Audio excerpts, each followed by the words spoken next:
2-0-23, je suis dans les dièses, enfermé devant le PC. Je vois qu'ils sont gras et qu'ils sont pas plus forts que moi. Je m'établis et moi aussi je veux m'apparaître. Y'a que du black, y'a que du Nike dans le dressing. Je fais le croquis pour que la carrière se dessine. Je pourrais baisser les bras mais je vois des signes. Comme KP9 quand je fais le pressing. Et je suis pas réfléchi, je rêve d'un RS6 mais ma vie rétrécit. Quand on le fait, on est très précis. Beaucoup trop d'ambition pour être dépressif. Je peux rien me payer avec le gage de distro. Donc j'ai pas trop le temps de traîner dans un bistrot. Gros, je vois pas trop l'intérêt de faire le 6 gros. Si au final j'suis pas létal pour un Benz Merco. Bonjour Baboun. Salut. Comment vas-tu? Ça va, super, et toi? Bah ça va, merci. On se voit aujourd'hui au quartier B pour la sortie de ton nouveau projet. Ouais. Dans un premier temps, je voulais d'abord qu'on revienne un peu sur ton parcours. Bien sûr, ouais. C'est quoi la première fois que t'as écouté du rap et les premières baffes que tu t'es prises dans le rap? En fait, moi, j'ai grandi avec mes sœurs. Je pense, comme un peu toutes les familles, t'es beaucoup influencé par tes grands frères ou tes grandes sœurs. Et en fait, moi, ma grande sœur, elle écoutait un peu de tout, elle écoutait beaucoup de rap. Et je crois que la première baffe que je me prends, c'est, tu sais, à l'époque, ils vendaient des singles en CD dans les petites pochettes, là. Et moi, c'était This is la peste, je pète les plombs. Ok. Et j'avais ma petite radio, une petite radio grise, là. Ouais. Et en fait, c'était pas à moi, c'était à ma sœur. Et le jour où je l'ai pris pour l'écouter, que je me suis pris ça, je me suis dit, mais c'est incroyable, en fait. J'aimais trop le son. En plus, après, il y a eu le clip il passait à la télé, tu sais, et tout. T'es de cette époque-là, toi? Ouais, ben en fait, je suis quand même né en 96, mais du coup, mais comme j'avais les influences de mes deux grandes sœurs, ben ouais, j'ai, on va dire, les notions de l'époque d'avant, même si maintenant j'écoute beaucoup de rap actuel, c'est ce que j'écoute en majeure partie. Mais bien sûr, ouais, j'estime avoir les bases quand même. Tu vois, connaître ce qui s'est fait avant, je trouve ça important quand même, sans faire à l'ancien ou puriste, tu vois, mais de savoir ce qui se faisait avant, quoi. Mais c'est vraiment juste après le lycée que APT 111, encore lui, je crois qu'il avait fait un stage chez Energy ou un truc comme ça. Okay. Et il avait pu récupérer un peu de matos. Et un jour, on était en groupe, on fait une soirée chez lui, tu sais, mais on a 18 ans, tu vois. Okay. Et on va dans sa chambre, il nous dit, ouais les gars, si vous voulez, je peux enregistrer. On fait n'importe quoi, mais quand je te dis n'importe quoi, c'est franchement, enfin tu sais, on s'enregistre, mais c'est ok à moi, donne le casque, ça tourne toujours. Ah ouais. On nous entend derrière parler, okay. T'en as d'autres qui font des blagues, qui boivent et tout. C'était n'importe quoi. Mais en fait, on kiffait, tu vois, on rigolait, on passe la soirée, on rigole et tout. Et puis, je sais pas, petit à petit, on s'est dit, bon, on essaie de faire plus sérieux, tu vois, mais sans jamais se dire on se lance au départ, tu vois. D'accord. Juste, bon, les gars, on s'applique. Et à un moment donné, on s'est dit, bon, les gars, on trouve un nom. On trouve un nom pour le groupe. Et du coup, au début, je sais pas d'où c'est venu, mais on trouve un nom qui était pas top. Et ensuite, on l'a modifié. On s'est dit, bon, on s'appelle le Double C. Parce que le nom d'avant, c'était... ça commençait par des C. Bon, c'était pas ouf, mais... Et du coup, le Double C s'est créé. On commençait à faire nos sons, mais bon, c'était toujours pas top. Mais petit à petit... on s'applique plus sur le mix, on s'applique plus sur les recs, on se donne un peu plus de... Comment dire? On essaye d'être plus rigoureux dans ce qu'on fait. Donc, à ce moment-là, vous enregistrez vous-même, quoi? Toujours, ouais, toujours. Donc, comme maintenant, d'ailleurs. Comme maintenant?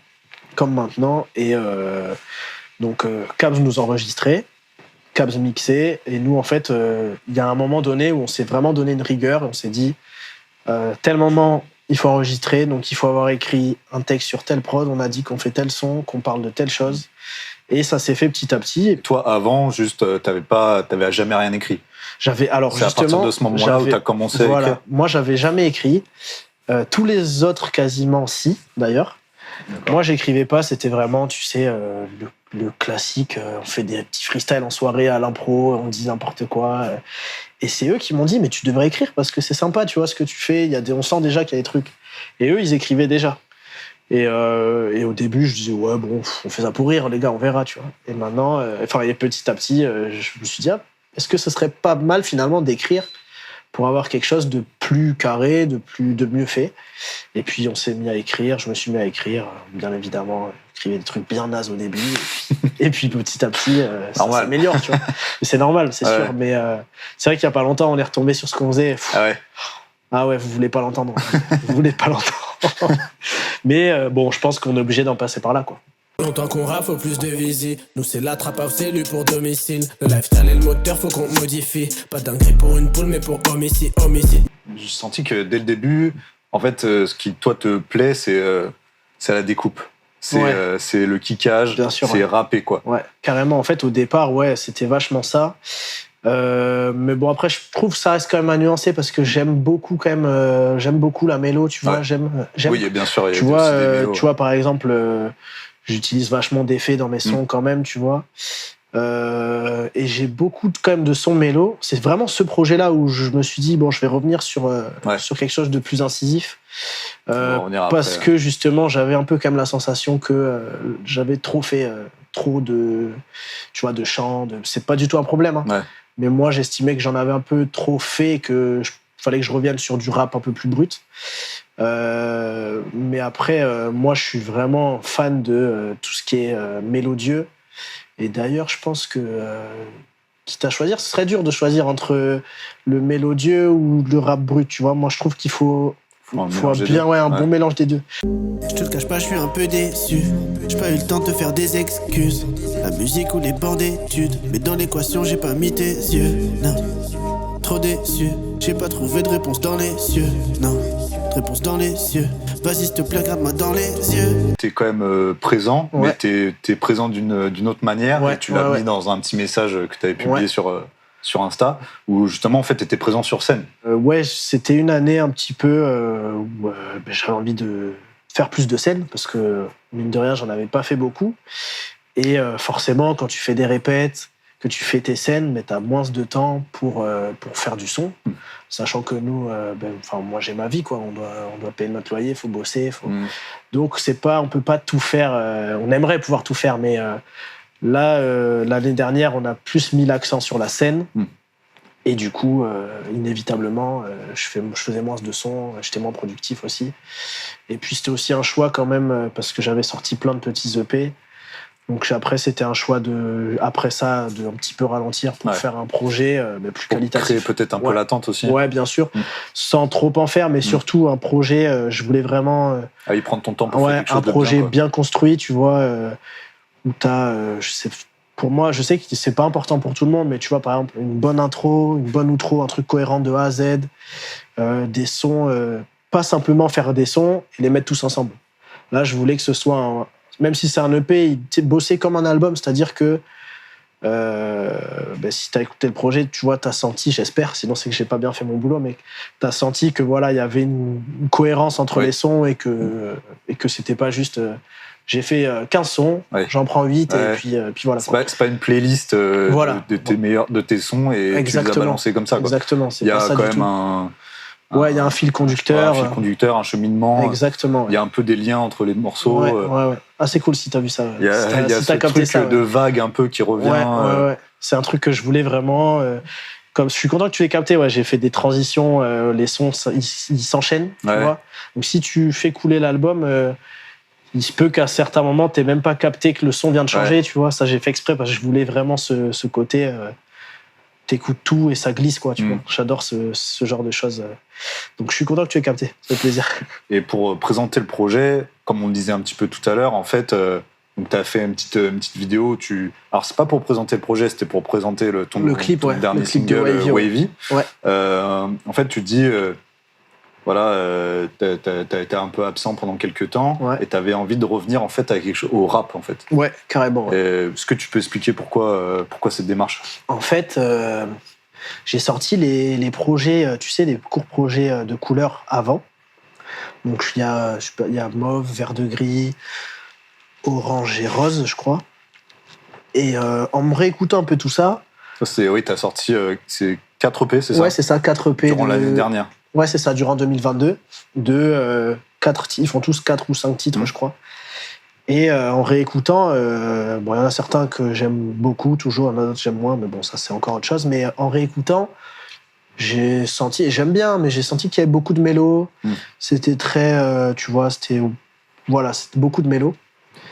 Et à tel point que je me suis dit, putain, mais si j'ai envie d'écouter un son, si quelqu'un a envie d'écouter un son, ou même moi-même, de Baboun, qui découpe, qu'est-ce qu'il écoute? Sachant que moi j'adore ça, les sons où ça rappe et tout. Et je me suis dit, qu'est-ce qu'il y a? Oui, il y a le projet d'avant sur S-Life, il n'y a pas le temps, où c'est vrai ça découpe, etc. sur l'intro. mais il n'y en a pas tant que ça. Il n'y en a pas tant que ça. Et je me suis dit, mais c'est bizarre, j'en ai pas fait tant que ça, alors que c'est quelque chose que j'adore. Et en restructurant un peu ma DA, en me disant comment je vais faire le prochain projet, je me suis dit, pas besoin de pas s'embêter parce que j'adore, mais de se forcer à faire des sons mélodiques avec, je sais pas, certains types de prod, etc. Alors que c'est ça que je veux faire. Là, à l'instant T, c'est ça que je voulais faire. Donc je me suis dit, là, je me suis vraiment dit, tu vois, avant, je construisais des projets, c'est un peu bête, mais t'as ce truc de, il faut des sons comme ça, des sons comme ça. Là, je me suis dit, si tous les sons, ça doit être la découpe, c'est pas vraiment le cas, mais je m'étais vraiment dit, te mets pas un frein, si tous les sons, ça doit être ça, ce sera tous les sons comme ça. Bon, c'est quand même pas ça, et tant mieux quand même, parce que je pense que c'est un peu... Sur la fin, il y a des morceaux un peu plus mélodiques. Un peu plus mélodieux, et celui du milieu, et celui Eyes aussi. Mais je pense qu'il y a, les 3/4 du projet, c'est du rap. C'est du rap, et c'est très bien comme ça, quoi. T'es type, on m'a dit de faire des études sur mon avenir, ma vie, que ça spécule. Bac plus 5, j'ai toujours pas de pécule. Malheureux, c'est pas pour 1003 qu'on veut le postule. Fuck, l'autre il revient me parler depuis qu'il m'a vu sur scène. Il croit que j'ai braqué le game. Mais tu sais que la plupart des scènes, quand j'ai pas fait d'oseille, la vie c'est pas du. Moi j'ai noté quelques phrases de ces découpes. J'ai noté dans le morceau Wavy, tu dis je peux rien me payer avec le cash de distro. La plupart des scènes, j'ai pas fait d'oseille. Je trouve que t'es assez sincère en fait sur l'envers du décor. Bien sûr, Et c'était important pour toi de pas mentir aux gens, quoi. De faire comprendre que c'est ça la réalité. Bien sûr, parce que en fait, quand toi tu le fais, jamais tu peux te dire que tu imagines ce que les autres personnes. Jamais on imagine ce que les autres personnes se disent. Mais alors c'était il y a longtemps, mais avec le groupe. Moi, ça me paraît hors norme, mais il y a une personne qui m'a dit ah ouais, moi je pensais que vous preniez 3 000 € par mois. J'étais là, mais qu'est-ce qui me... Enfin, vraiment, quand il m'a dit ça, et j'en parlais avec un membre du groupe, quand on m'a dit ça, je me suis dit, mais waouh, les gens ils se disent ça, mais c'est insensé, on prend pas 1 euro, mec. Genre, et toi, tu crois qu'on gagne 3 000 € par mois, mais j'aimerais bien, mais il y a une espèce de fantasme alors du rap. Alors que je peux comprendre que tu t'imagines. On sait pas, des fois c'est vrai que les gens qui sont pas forcément dedans, ils peuvent pas savoir. Puis on entend beaucoup aussi les grands rappeurs. Et je peux comprendre qu'on s'imagine des folies sur les artistes. Les grands artistes, bien sûr que les grands artistes ils gagnent plein d'argent et c'est normal parce qu'ils ont fait ce qu'il fallait pour, etc. Mais là, à cette échelle-là, vraiment, quand j'ai entendu ça, je me suis dit, ah ouais, donc ça veut dire que si cette personne m'a dit ça, elle est sûrement pas la seule à se dire ça. Et quand j'ai entendu ça, je me suis dit, mais c'est impossible que les gens ils pensent ça de moi, alors que non. Enfin, je sais pas. Et bon, c'est pas ça qui a fait que je parle comme ça dans mes textes. C'est parce que moi aussi, j'ai toujours eu ce truc. Tu sais aussi, quand t'as plein de potes, etc., ton entourage, des anciennes connaissances du lycée, qui voient que tu te mets au rap, je me suis aussi dit, de toute façon, si je mens, pour moi, tout le monde va savoir que je mens. Enfin, ça n'a aucun sens de dire que je vends des barrettes partout et que je fais du cash. C'est pas vrai. Donc, je me dis, à part juste être un menteur, et puis tout le monde va me dire... Et en plus, on m'en a déjà parlé il y a pas longtemps. Une ancienne connaissance que j'ai revue il y a pas si longtemps, qui m'a dit au départ, quand vous vous êtes lancé avec ton groupe, je voulais pas écouter tellement je me suis dit, ils vont faire que dire n'importe quoi, tu vois. Il m'a dit, j'ai pas envie d'avoir cette image de vous. Donc pendant longtemps, j'ai pas écouté. Et il m'a dit, quand j'ai écouté, j'étais agréablement surpris parce que vous parliez pas du tout de ce que je pensais. Et c'est vrai qu'il y avait encore des a priori, comme quoi il faut toujours dire les mêmes trucs. Et moi, je préfère... déjà, en vrai, on va pas se mentir, c'est plus simple de dire la vérité parce que j'ai juste à parler de ma vie, quoi. Tu t'inventes pas un personnage. Je trouverais ça un peu bizarre. Après, je pense qu'il y en a qui le font et qui le font bien. C'est libre à eux, c'est pas un problème. Mais moi, personnellement, je me voyais pas. Je vais pas te dire que je gagne des 100 et des 1000 en faisant du son parce que c'est pas vrai. Et justement, je pense que être authentique, être sincère, ça marche tout aussi bien, voire mieux que l'inverse. Donc ouais, effectivement, on fait pas d'argent avec le cash de distro. Les scènes, des fois on prend un petit billet, mais c'est pas énorme. En plus, comme je t'ai dit, on est 3, donc on divise par 3. Mais la plupart du temps, nous, on en est à un point où tu nous proposes une scène, on est content déjà de faire notre scène. Donc l'argent, si ça suit, c'est tout bénef, mais pour l'instant, la plupart des scènes, on prend pas d'argent. J'arrive wavy, j'arrive tranquille, la bonne musique, on est sensible. Yeah. Dernier concert, j'ai pris un billet, je l'ai réinvesti pour ce projet. Fais couler l'eau, fais couler la potion. Dans le morceau Potion, tu dis nouvelle vague, c'est nous la new gênée. Ouais. On prend de la place, faire du bruit, non, je suis pas gêné. Ouais. C'est vrai qu'à Bordeaux, il y a une nouvelle génération qui est en train de. Carrément, ouais. Enfin, d'exploser sur la scène, en tout cas déjà Ouais, bordelaise déjà et locale, nationale, ça commence à atterrir dans certaines oreilles. Bien sûr, ouais. Bien sûr. Comment est-ce que tu te situes par rapport à ça, toi? Comment est-ce que tu vois cette nouvelle génération? Moi, je la vois par rapport à Bordeaux, tu veux dire? Par rapport à Bordeaux, je vois que quand même, c'est vrai que ça commence à fonctionner. Tu vois, notamment, je vois des rallyes, des baby solos. C'est vrai que ça fonctionne bien. Et je pense que là où il y a quelques années, on aurait pu être pessimiste, je pense que maintenant, on a toutes nos chances de faire notre trou. C'est vrai que on peut souvent entendre qu'à Bordeaux, c'est plus compliqué, on peut entendre on nous boycotte, etc. Moi, je pense pas qu'on nous boycotte, c'est juste, c'est comme partout. Il y en a qui arrivent, il y en a qui n'y arrivent pas. Ça fait partie du jeu. Mais je pense pas que ce soit le fait d'être à Bordeaux qui nous bloque. Si j'étais à Rennes, peut-être que j'en serais au même point. Peut-être que je serais même moins haut que là où je suis. Bon, haut, c'est un gros terme, mais tu vois ce que je veux dire. Je pense pas que la ville joue un si grand rôle que ça. Je vois plus ça comme des excuses de dire ouais, mais à Bordeaux aussi, les gens ils captent pas. C'est peut-être un peu trop facile. Tu penses qu'il y a un public rap à Bordeaux? Je pense qu'il y a un public rap, ouais. Je pense qu'il y a un public rap. Après, toi, tu le vois sur scène. Ouais, bien sûr. Ouais, les gens sont quand même réceptifs. Les gens sont réceptifs et en fait, tu le vois quand des artistes pas de Bordeaux connus viennent, il y a un public. Ouais, puisqu'ils viennent à Bordeaux. Ils remplissent les salles. Voilà, les salles sont pleines, il y a un public qui aime le rap. Donc, je capte le délire un peu où les gens se disent ouais, à Bordeaux, c'est peut-être un peu plus timide. Je veux bien l'entendre, mais pour moi, c'est pas ça qui fait que ça marche pas pour un tel ou un tel. C'est chacun doit bosser, faire ce qu'il a à faire. Et si ça prend c'est pas forcément un frein pour toi d'être à Bordeaux. Non, je pense pas. Je pense par contre qu'être à Paris, ça peut aider. Ouais. Pour pas mal de trucs, mais plus pour, tu sais, les connexions, les relations, tomber au bon endroit au bon moment, dans une soirée, quelque chose. Mais je pense que c'est quand même trop facile de dire ouais, à Bordeaux, c'est plus dur qu'ailleurs. Je pense que c'est pareil. Dans les provinces, c'est à peu près pareil partout, je pense. Je cours contre moi-même, je me sens à la traîne. À la base, c'était juste pour connerie avec homies entre deux verres de sky. Maintenant je pense qu'à ça jamais je freine. Faut toucher du doigt nos rêves avant de die. Avant de die, ouais, je démarre une canette ou peut-être une garette si je me sens pas moi-même, le sourire seulement quand quitte à s'épaissit. Sur le jack ici, très peu d'énécie. Ouais. Dernière petite question. Ouais. Par rapport au projet, j'ai encore noté une phrase. Ouais. Tu dis premier échec, ils arrêtent. Ils sont tous rennais. Tant qu'il y a de l'espoir, je continue. Non, je vais pas freiner. Ouais. Tu dis un autre moment, tu dis à la base, c'était juste pour gaulerie, entre deux verres de Sky. Maintenant, je pense qu'à ça. Ouais. Est-ce que le rap, c'est devenu un peu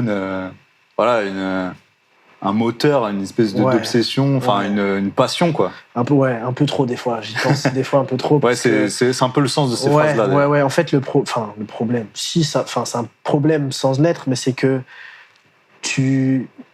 en fait, j'aime tellement ça, tu vois. En plus, quand dans ma création, je fais quasi tout, tu vois. Je m'enregistre, je me mixe, je fais mes masters. Et en fait, petit à petit, tu t'es tellement dedans, tu veux tellement que ça marche que des fois, tu deviens fou, quoi. Des fois, je suis là, je me dis, qu'est-ce que je peux faire pour que ça pète? Tu vois, tu deviens fou. Ouais. Qu'est-ce que je pourrais trouver pour que ça pète, tu vois. Alors que faut pas penser comme ça, faut juste se dire, je fais du bon son, je fais mon son comme j'entends. Et après, voilà, le reste. Mais c'est vrai que ça m'arrive des fois de me dire, qu'est-ce que je pourrais trouver pour que le truc explose, tu vois. Et c'est pour ça que les phases que tu as citées là, où je dis ça, c'est que même si je suis pas connu, les gens voient pas forcément qui je suis, ça fait pas un an que je fais ça, tu vois. Ça fait longtemps que je fais ça. Et que à chaque fois, je me dis, si ça marche pas, c'est pas grave, on continue, on réessaye. Tu gardes la flamme. Tu gardes la en foi fait, par je me suis juste fixé un truc. Je me suis juste dit, dès que ça me passionne plus ou que ça me fait chier, il faut que j'arrête. C'est juste ça. Dès que je me rends compte que je le fais en mode parce qu'il faut le faire, il faut arrêter. Pour l'instant, je kiffe toujours ça me passionne, ça m'anime. Comme je te pour tous les artistes de notre échelle, c'est du temps libre, on pourrait faire autre chose. Hein. Je pourrais jouer à la play ou sans voir mes potes, sortir, aller à la plage. Des fois, je me dis non, là cet après-midi, j'ai envie d'écrire, j'ai envie de faire ça, je fais du son, j'enregistre. Donc tant que ça m'anime, ça me passionne, j'ai la flamme, comme tu dis, je continue et puis on verra où ça nous mène. Ça marche. Voilà. Merci Baboun. Merci à toi, ça m'a fait plaisir. Merci beaucoup. Dans ma tête, y'a des visions clipatiques. Pas un rond dans les poches, mais j'y pas pour 10K. Quoi qu'il arrive, je suis isolé sur ce big track. Essaie pas de nous faire ou tu me verras dans ta kill cam. Oui. Je fais mieux que les Slater, découpe les haters. Je recompte le cash, y'a pas assez dans le bag. De toute façon, je sais que je vais l'investir dans le rap.